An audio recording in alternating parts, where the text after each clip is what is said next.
혹시 이런 적 있으신가요? 자식에게 전화하려다가 괜히 귀찮게 할까봐 다시 내려놓은 적. 내가 이렇게까지 해줬는데 왜 자식은 나를 안 찾을까요? 똑같은 고민을 하는 60대 이상 부모님이 무려 87%입니다. 여러 곳만 그런 게 아니에요. 하지만 어느 날 한 어머니가 부처님 말씀 딱 한 구절을 듣고 인생이 완전히 달라졌습니다. 더 이상 자식 눈치 보지 않고 더 이상 섭섭해하지 않게 됐죠.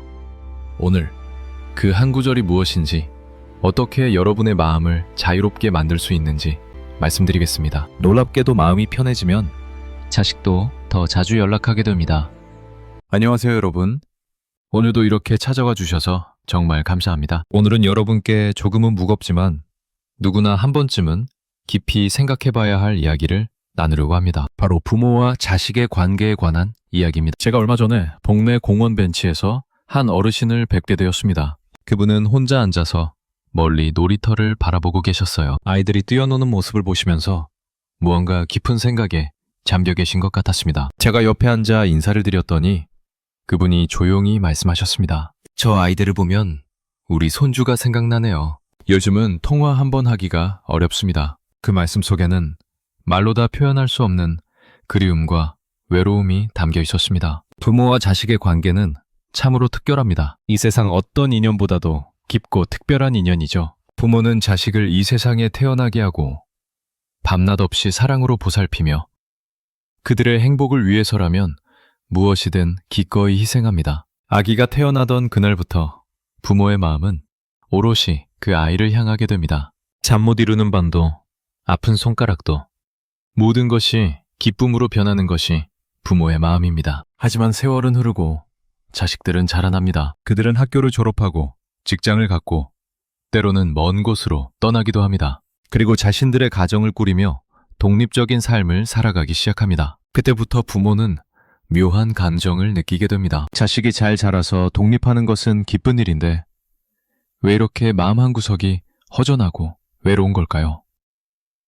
전화기를 들었다가도 괜히 귀찮게 할까봐 다시 내려놓게 되고, 자식이 찾아온다는 연락에 며칠 전부터 이것저것 준비하다가도 막상 떠나고 나면 더 큰 공허함이 밀려옵니다. 자식은 부모의 사랑을 당연하게 여기며 자랍니다. 그것이 나쁜 것은 아닙니다. 부모의 사랑이란 원래 그런 것이니까요. 하지만 부모는 때때로 자식에게서 같은 만큼의 관심과 사랑을 기대하게 되고 그 기대가 채워지지 않을 때 깊은 상실감을 느끼게 됩니다. 이것이 바로 오늘 우리가 함께 나눌 이야기의 시작점입니다. 부처님께서는 이미 오래전에 이런 인간의 고통에 대해 말씀하셨습니다. 모든 것은 변한다는 무상의 진리를 통해서 말이죠. 부모와 자식의 관계도 예외가 아닙니다. 오늘 이 시간 우리는 부처님의 지혜로운 가르침을 통해 자식과의 관계에서 느끼는 고독과 갈등, 그리고 상실감을 어떻게 받아들이고 평화를 찾을 수 있는지 함께 생각해 보려고 합니다. 여러분, 편안한 마음으로 끝까지 함께 해주시기 바랍니다. 여러분, 혹시 이런 경험 있으신가요? 자식을 위해 평생을 바쳐 살아왔는데 어느 순간부터 그 자식이 멀게만 느껴지는 순간 말입니다. 명절에 잠깐 들렀다가 바쁘다며 서둘러 떠나는 뒷모습을 보면서, 혹은 전화통화가 5분을 넘기기 어려울 때 우리는 문득 이런 생각을 하게 됩니다. 내가 이렇게까지 해줬는데 왜 이럴까? 이것은 비단 한두 분만의 고민이 아닙니다. 수많은 부모님들이 조용히 그러나 깊이 앓고 계신 마음의 병입니다. 제 지인 중에 박 여사님이라는 분이 계십니다. 올해 68이신 그분은 두 아들을 키우느라 젊은 시절을 모두 바치셨습니다. 남편이 일찍 돌아가신 후로는 새벽 시장에 나가 채소 장사를 하며 두 아들을 대학까지 보내셨어요. 손이 트고 허리가 휘어지는 것쯤은 아무것도 아니었습니다. 아들들이 좋은 직장을 얻고 결혼해서 잘 살게 되는 것, 그것만이 그분의 유일한 바람이었으니까요. 그런데 두 아들 모두 서울에서 가정을 꾸리고 나니 명절에도 바쁘다는 핑계로 내려오지 않는 날이 많아졌습니다. 전화를 걸면 엄마 지금 회의 중이야. 나중에 다시 전화할게. 라는 말만 반복됩니다. 어느 날 박 여사님이 제게 이렇게 말씀하시더군요. 내가 뭘 잘못한 걸까요?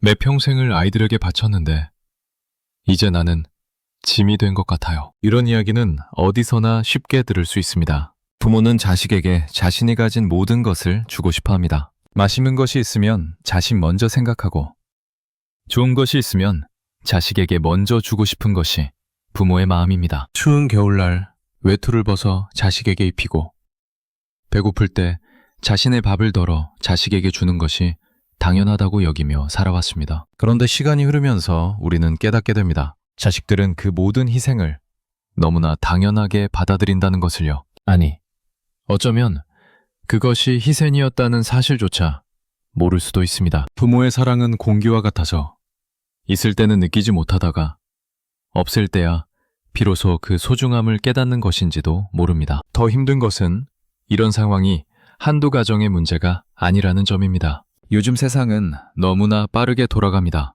자식들은 직장에서 살아남기 위해, 자신의 가정을 지키기 위해, 아이들을 키우기 위해 하루하루를 전쟁처럼 살아갑니다. 아침 일찍 출근해서 밤늦게 퇴근하고 주말에도 일을 하거나 아이들 학원 뒷바라지를 합니다. 그들도 나름대로 최선을 다해 살아가는 것입니다. 하지만 부모의 입장에서는 이해가 되면서도 섭섭한 마음을 지울 수가 없습니다. 나도 그렇게 바쁘게 살면서 너희를 키웠는데, 그래도 시간을 내서 우리 부모님을 찾아뵀는데 라는 생각이 자꾸만 고개를 듭니다. 이렇게 상실감이 쌓이고 쌓이면 부모는 점점 더 자식의 관심을 갈구하게 됩니다. 전화가 오기를 기다리고 문자 한 줄에도 마음이 들뜨고 찾아온다는 말에 일주일 전부터 이것저것 준비하게 됩니다. 그러다가 자식이 바쁘다고 약속을 취소하면 그 실망감은 이루 말할 수 없이 큽니다. 어떤 부모님들은 자식에게 직접적으로 섭섭함을 표현하기도 합니다.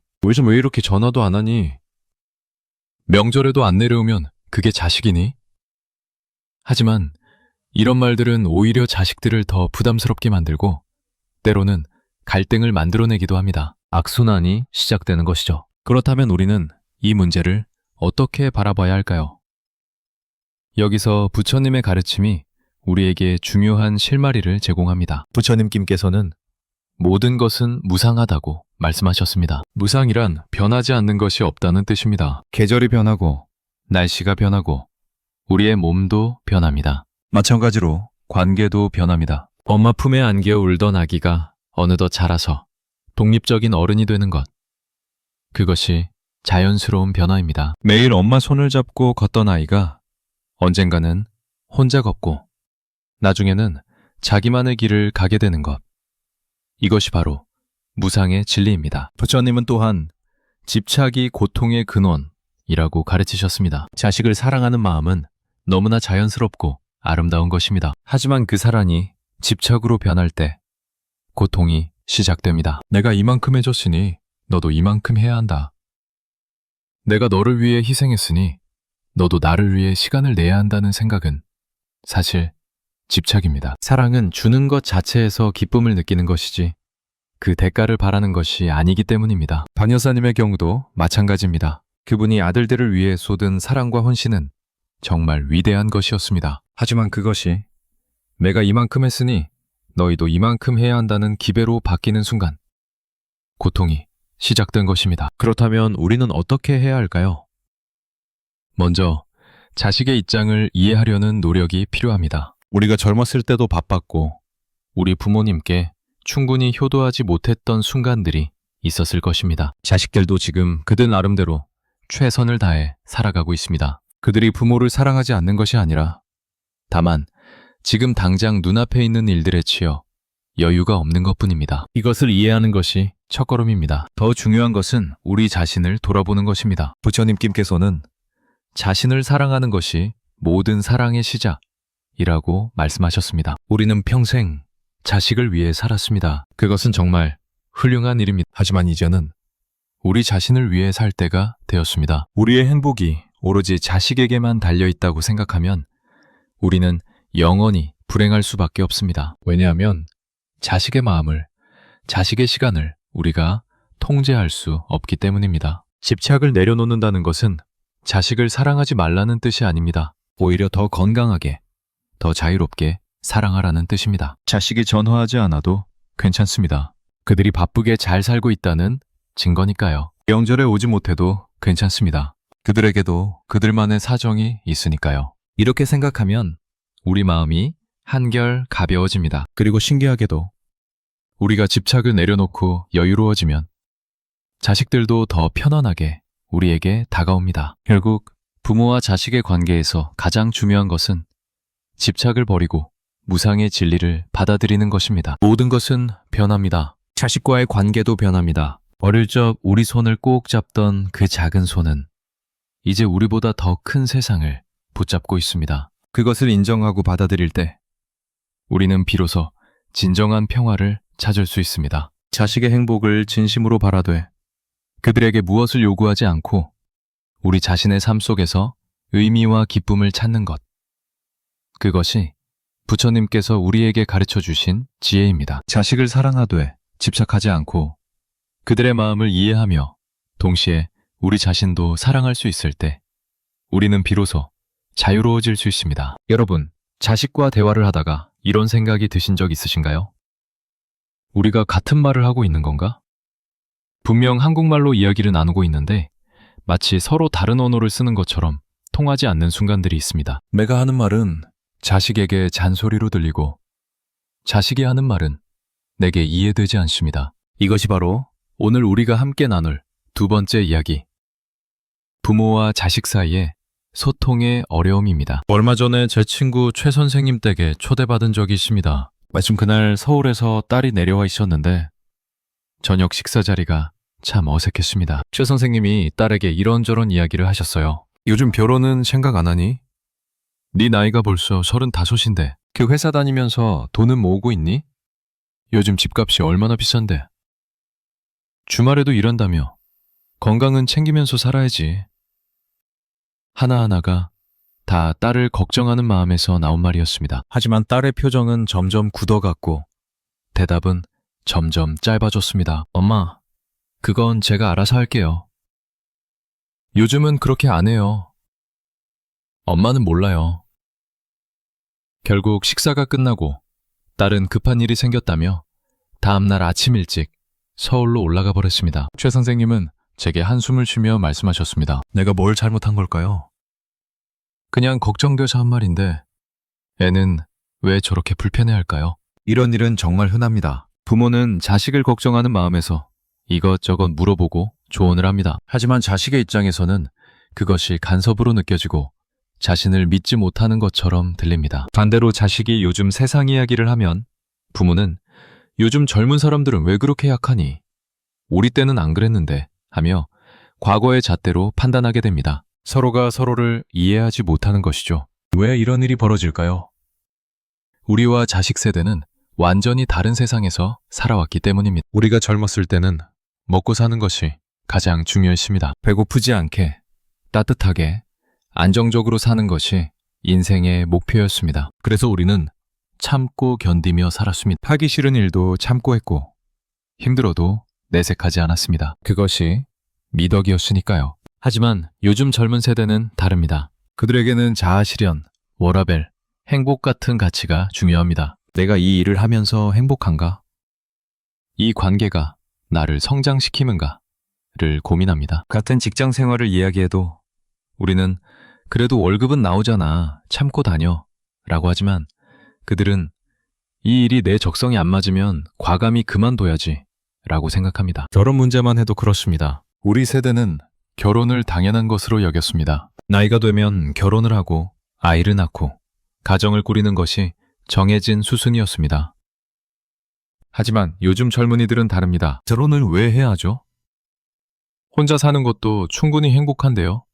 라고 말합니다. 부모 입장에서는 자식이 나이 들어 외롭게 살까봐 걱정이 되어 결혼을 권유하지만 자식 입장에서는 그것이 자신의 삶을 통제하려는 것으로 느껴집니다. 서로의 출발점이 다르니 대화가 엇갈릴 수밖에 없는 것입니다. 더 큰 문제는 이런 소통의 어려움이 반복되면서 서로 간의 거리가 점점 멀어진다는 것입니다. 부모는 요즘 애들은 말이 안 통해 라고 생각하며 대화를 포기하게 됩니다. 자식은 부모님과 이야기해봐야 이해 못하실 거야 라며 자신의 이야기를 나누지 않게 됩니다. 전화통화는 점점 짧아지고 만나도 깊은 대화 없이 형식적인 인사만 나누게 됩니다. 잘 지내지? 잘 지내. 밥은 먹고 다니고? 먹어. 이런 피상적인 대화만 오가다가 헤어지게 됩니다. 그리고 각자는 상대가 자신을 이해하지 못한다는 외로움을 안고 돌아갑니다. 제가 아는 한 아버지는 아들과 몇 년째 제대로 된 대화를 나누지 못하고 계십니다. 아들이 대학을 졸업하고 취업 대신 창업을 하겠다고 했을 때 아버지는 강하게 반대하셨습니다. 안정적인 직장을 가져야지 무슨 창업이냐 며 화를 내셨고, 아들은 아버지는 제 꿈을 이해 못하세요 라며 집을 나갔습니다. 그 후로 명절에도 잠깐 들렀다가 가고 전화도 거의 하지 않습니다. 아버지는 후회하고 계십니다. 하지만 어떻게 대화를 시작해야 할지 모르겠다고 하십니다. 바로 이 지점에서 부처님의 가르침이 우리에게 빛을 비춰줍니다. 부처님께서는 마음을 고요하게 하고 자신의 마음을 먼저 들여다보라고 말씀하셨습니다. 소통이 안 될 때 우리는 흔히 상대방을 탓합니다. 저 애는 왜 저렇게 고집이 세냐? 요즘 젊은 사람들은 버릇이 없어. 하지만 부처님은 상대를 탓하기 전에 먼저 자신을 돌아보라고 하셨습니다. 내가 진정으로 자식의 말을 들으려고 했는가? 아니면 내 생각만 말하려고 했는가? 내가 자식을 있는 그대로 받아들이려 했는가? 아니면 내가 원하는 모습으로 바꾸려고 했는가? 최 선생님의 경우를 다시 생각해보면 선생님은 딸을 걱정하는 마음에서 여러 말씀을 하셨습니다. 하지만 그 말들을 자세히 살펴보면 사실은 조언이라기보다 간섭에 가까웠습니다. 결혼은 생각 안 하니? 라는 질문 속에는 너는 결혼을 해야 한다는 전제가 깔려 있습니다. 돈은 모으고 있니? 라는 질문에는 너는 돈을 모아야 한다는 기배가 담겨 있습니다. 딸의 입장에서는 자신의 선택과 삶이 존중받지 못한다고 느낄 수밖에 없었던 것입니다. 그렇다면 어떻게 해야 할까요? 부처님께서는 듣는 것이 말하는 것보다 중요하다고 가르치셨습니다. 진정한 소통은 내 말을 전달하는 것이 아니라 상대의 말을 듣는 것에서 시작됩니다. 자식이 무슨 이야기를 하든 일단 끝까지 듣는 것입니다. 중간에 끊고 그게 아니라 라고 하지 않는 것입니다. 자식이 자신의 생각을 이야기할 때 요즘 애들은 그렇게 생각하는구나가 아니라 우리 아이는 이런 가치관을 가지고 있구나 라고 이해하려는 마음을 갖는 것입니다. 또한 부처님께서는 모든 존재는 각자의 길이 있다고 말씀하셨습니다. 부모가 걸어온 길과 자식이 걸어갈 길은 다를 수 있습니다. 아니, 반드시 달라야 합니다. 왜냐하면 세상이 변했고 시대가 변했기 때문입니다. 우리가 옳다고 믿었던 방식이 지금도 옳다고 할 수 없습니다. 자식들은 그들의 시대에 맞는 방식으로 살아가야 합니다. 우리의 역할은 그들이 그 길을 갈 수 있도록 응원하고 지지하는 것이지 우리가 걸어온 길로 그들을 끌어들이는 것이 아닙니다. 변화를 받아들이는 것도 중요합니다. 부처님께서 말씀하신 무상의 진리는 관계에도 적용됩니다. 부모와 자식의 관계도 변합니다. 어릴 때는 부모가 가르치고 자식이 배우는 관계였다면 이제는 서로에게 배우는 관계가 되어야 합니다. 자식들은 새로운 세상을 살아가며 새로운 지혜를 얻습니다. 그들에게서 배울 것이 있다는 마음으로 겸손하게 다가가면 대화의 문이 열립니다. 요즘 젊은 사람들은 그렇게 생각하는구나.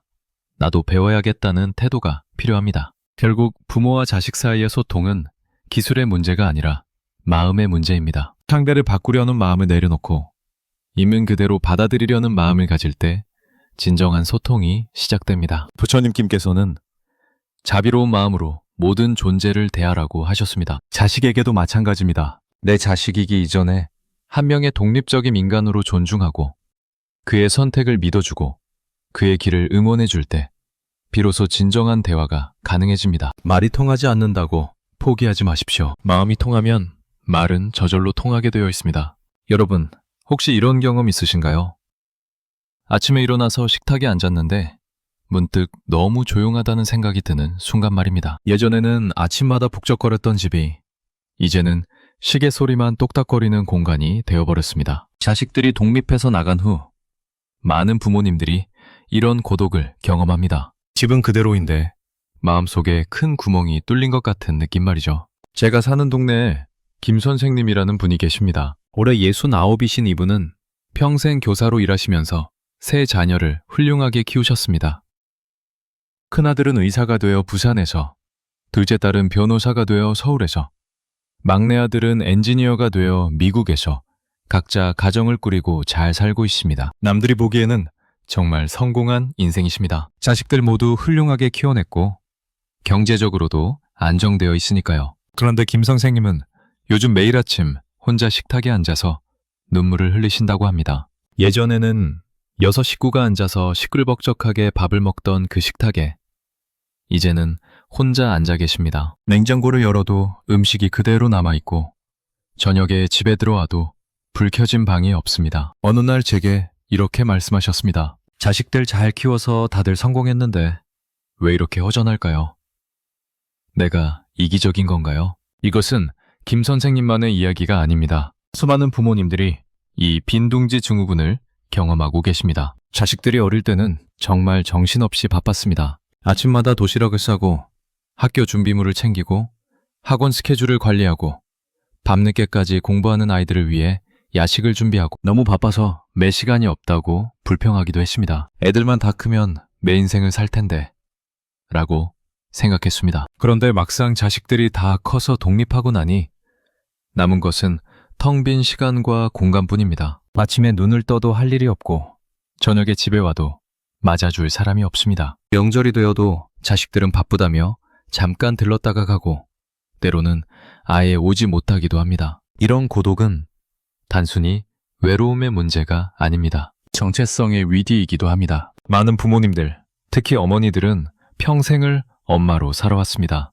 누군가의 아내이기 이전에, 한 사람의 개인이기 이전에 자식의 엄마였습니다. 모든 결정을 자식 중심으로 내렸고 모든 계획을 자식 위주로 세웠습니다. 그런데 자식들이 떠나고 나니 나는 누구인가? 라는 질문 앞에 서게 됩니다. 엄마 역할을 하지 않는 나는 과연 누구인가? 이제 나는 무엇을 하며 살아야 하는가?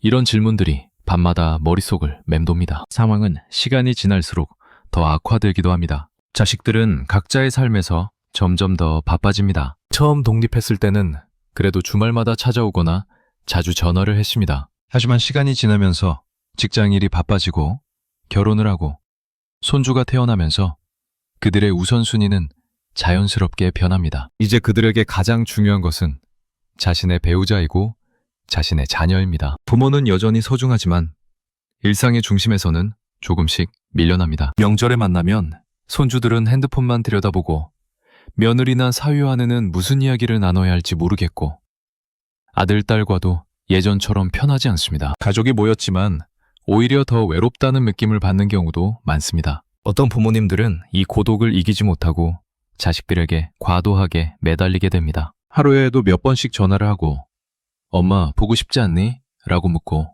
이번 주말에는 꼭 와야 한다고 요구합니다. 하지만 이런 행동은 오히려 자식들을 부담스럽게 만들고 관계를 더 어색하게 만듭니다. 자식들은 점점 더 전화를 피하게 되고 부모는 더 큰 상처를 받게 됩니다. 악순환이 반복되는 것입니다. 어떤 부모님들은 반대로 자신의 고독을 숨기고 혼자 견디려 합니다. 자식들에게 걱정 끼치고 싶지 않아서 혹은 자식들이 자신을 부담스러워할까봐 아무렇지 않은 척합니다. 하지만 속으로는 매일 눈물을 삼키며 지냅니다. 바로 여기서 부처님의 가르침이 우리에게 큰 위안과 지혜를 줍니다. 부처님께서는 고통을 회피하지 말고 직면하라고 말씀하셨습니다. 우리는 흔히 고독이나 외로움을 부정적인 것으로만 여기고 피하려고 합니다. 하지만 부처님은 그 고통을 있는 그대로 인정하고 받아들이는 것이 치유의 첫걸음이라고 하셨습니다. 김 선생님이 아침마다 눈물을 흘리신다는 건 그것은 부끄러운 일이 아닙니다. 자식을 향한 그리움과 사랑의 표현입니다. 그 감정을 억누르거나 부인하지 말고 있는 그대로 느끼는 것이 필요합니다. 나는 지금 외롭다. 자식들이 그립다. 그리고 그것은 자연스러운 감정이다. 라고 인정하는 것부터 시작해야 합니다. 부처님께서는 또한 집착에서 벗어나 자유로워지라고 가르치셨습니다. 우리의 고독은 사실 자식에 대한 집착에서 비롯됩니다. 자식이 곁에 있어야 내가 행복하다. 자식이 나를 찾아야 내가 의미가 있다는 생각이 바로 집착입니다. 하지만 부처님은 우리의 행복이 다른 누구에게 달려있지 않다고 말씀하셨습니다. 행복은 내 안에 있습니다. 자식이 떠났다고 해서 우리의 가치가 사라지는 것이 아닙니다. 우리는 여전히 소중한 존재이고 우리의 삶은 여전히 의미가 있습니다. 그렇다면 구체적으로 어떻게 해야 할까요? 첫째, 자신의 삶에 집중하는 것입니다. 평생 자식을 위해 살았다면 이제는 나를 위해 살 때입니다. 예전에 하고 싶었지만 못했던 일들을 시작해보는 것입니다. 그림을 그리고 싶었다면 그림을 배우고, 여행을 가고 싶었다면 여행을 떠나고, 봉사활동을 하고 싶었다면 시작하는 것입니다. 제가 아는 한 어머니는 자식들이 독립한 후 서예를 시작하셨습니다. 처음에는 외로움을 달래기 위한 것이었는데 이제는 그것이 삶의 큰 기쁨임이 되었다고 합니다. 전시회에도 출품하시고 같은 취미를 가진 친구들도 많이 사귀셨습니다. 둘째, 새로운 관계를 만드는 것입니다. 자식과의 관계가 전부가 아닙니다. 친구들과의 관계, 이웃과의 관계, 같은 취미를 가진 사람들과의 관계 등 우리 삶에는 다양한 관계가 있습니다. 그런 관계들을 소중히 여기고 가꾸어 나가는 것입니다. 혼자가 아니라는 것, 나를 이해해주는 사람들이 있다는 것, 그것만으로도 큰 위안이 됩니다. 셋째, 부처님께서 말씀하신 것처럼 지금 이 순간을 살아가는 것입니다. 우리는 자주 과거를 그리워하거나 미래를 걱정하며 살아갑니다. 예전에는 좋았는데 앞으로 어떻게 살아가지? 하지만 부처님은 과거도 미래도 아닌 바로 지금 이 순간에 집중하라고 하셨습니다. 지금 이 순간 내가 숨을 쉬고 있다는 것, 건강하다는 것, 하늘이 아름답다는 것, 이런 소소한 것들에 감사하며 살아가는 것입니다. 부처님께서는 자신의 고통을 극복하는 길은 그 고통을 받아들이고 마음의 평화를 찾는 데 있다고 하셨습니다. 자식의 독립으로 인한 고독은 피할 수 없는 현실입니다. 하지만 그것을 받아들이고 그 속에서 새로운 의미를 찾을 때 우리는 더 성숙한 사람이 됩니다. 자식에게 의존하지 않고도 행복할 수 있고 혼자여도 외롭지 않을 수 있습니다. 결국 이 고독의 시간은 우리 자신을 돌아보고 내면의 평화를 찾고 진정한 자유를 경험할 수 있는 귀한 기회가 될 수 있습니다. 자식이 독립했다는 것은 끝이 아니라 새로운 시작입니다. 이제 우리는 부모라는 역할에서 벗어나 온전한 나로 살아갈 수 있는 것입니다. 여러분, 이런 경험 있으신가요? 오랜만에 자식을 만났는데 마치 낯선 사람을 대하는 것 같은 느낌 말입니다. 분명 내가 낳아서 키운 자식인데 말투도 달라지고 생각도 달라지고 심지어 외모까지 달라져서 이 아이가 정말 내 자식이 맞나 싶은 순간들이 있습니다. 특히 자식이 독립하고 몇 년이 지나면 그 변화는 더욱 두드러집니다. 제 친구 이 여사님께는 아들이 하나 있습니다. 어릴 때부터 착하고 순한 아이였습니다. 엄마 말씀 잘 듣고 공부도 열심히 하고 친구들과도 잘 지내는 모범생이었습니다. 대학을 졸업하고 좋은 회사에 취직해서 서울로 올라갔을 때 이 여사님은 정말 자랑스러웠습니다. 우리 아들 정말 잘 키웠다는 생각에 뿌듯했습니다. 그런데 몇 년 후 명절에 내려온 아들의 모습은 완전히 달라져 있었습니다. 머리를 길게 기르고 귀에는 피어싱을 하고 팔에는 문신까지 새겨놓았습니다. 말투도 거칠어졌고 담배도 피우기 시작했습니다. 더 충격적이었던 것은 회사를 그만두고 친구들과 함께 작은 사업을 시작했다는 것이었습니다. 이 여사님은 그날 밤 한숨도 못 주무셨다고 합니다. 내가 키운 아들이 어쩌다 저렇게 변했을까? 서울 가서 나쁜 친구들이라도 사귄 걸까? 걱정과 실망이 밀려왔습니다. 이런 일은 생각보다 흔합니다. 자식들은 부모 곁을 떠나 새로운 환경에서 새로운 사람들을 만나며 변화합니다. 어떤 아이는 조용하던 성격이 활발해지고 어떤 아이는 보수적이던 생각이 진보적으로 바뀝니다. 부모가 중요하게 여기던 가치들을 부정하기도 하고 전혀 예상치 못한 선택을 하기도 합니다. 채식주의자가 되었다든지 종교를 바꾸었다든지 전공과 전혀 다른 일을 한다든지 이성 친구의 취향이 달라졌다든지 하는 변화들입니다. 부모 입장에서는 당황스럽고 때로는 배신감마저 느껴집니다. 내가 이렇게 키우지 않았는데 우리 집안은 원래 그런 게 아닌데 하는 생각이 듭니다. 더 어려운 것은 이런 변화를 받아들이지 못할 때 일어나는 갈등입니다. 부모는 자식에게 예전으로 돌아가라, 원래 네 모습을 찾아라고 요구합니다. 하지만 자식은 이게 진짜 제 모습이에요. 이제야 제가 원하는 삶을 살고 있어요. 라고 말합니다. 서로의 입장 차이가 크면 클수록 갈등은 깊어집니다. 제가 아는 한 가정에서는 딸이 대학원을 포기하고 제과 제빵을 배우겠다고 했을 때 아버지가 크게 화를 내셨습니다. 내가 얼마나 많은 돈을 들여서 너를 키웠는데 빵이나 만들겠다고? 딸은 이게 제 꿈이에요. 저는 학자보다 제과사가 되고 싶어요.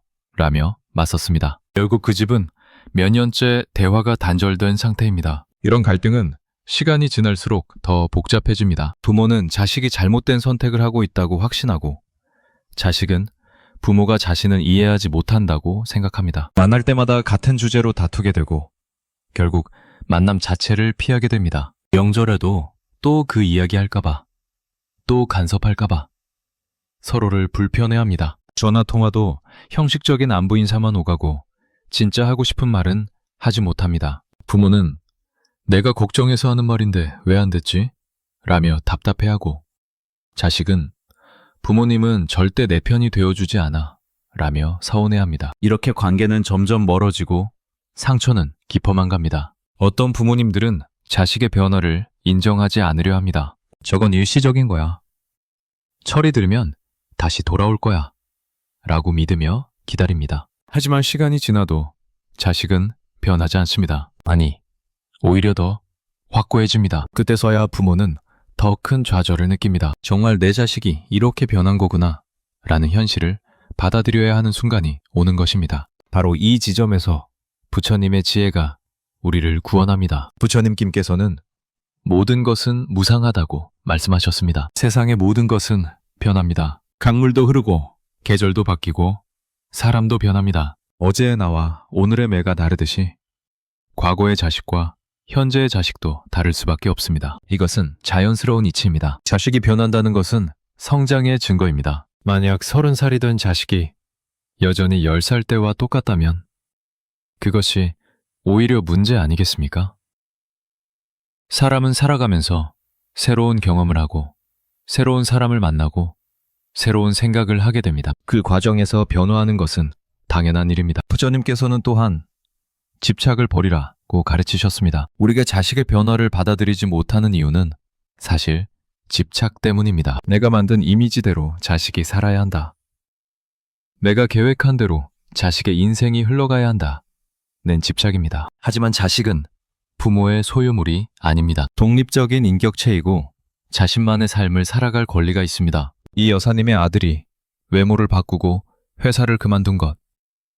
그것이 부모에게는 충격적이지만 아들에게는 자신을 찾아가는 과정일 수 있습니다. 부모가 생각하는 좋은 삶과 자식이 원하는 행복한 삶은 다를 수 있습니다. 그렇다면 우리는 어떻게 해야 할까요? 첫째, 자식의 변화를 있는 그대로 받아들이는 것입니다. 좋다 나쁘다를 판단하기 전에 우리 아이가 변했구나, 이제 이런 사람이 되었구나 라고 인정하는 것입니다. 판단하지 않고 관찰하는 것. 그것이 부처님께서 가르치신 첫 번째 단계입니다. 이 여사님이 아들의 문신을 보고 왜 그런 짓을 했니? 라고 화내는 대신 그 문신은 너에게 어떤 의미니?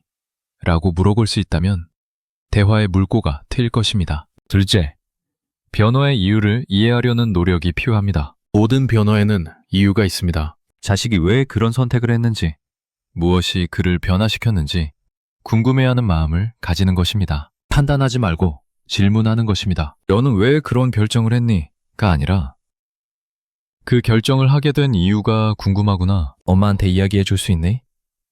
이렇게 물으면 자식도 마음을 열고 자신의 이야기를 할 것입니다. 셋째, 부처님께서 말씀하신 대로 자비의 마음을 가지는 것입니다. 자식의 선택이 내 눈에는 잘못되어 보여도 그것이 자식의 선택이라면 존중해주는 것입니다. 물론 걱정됩니다. 혹시 힘들어하지는 않을까? 후회하지는 않을까?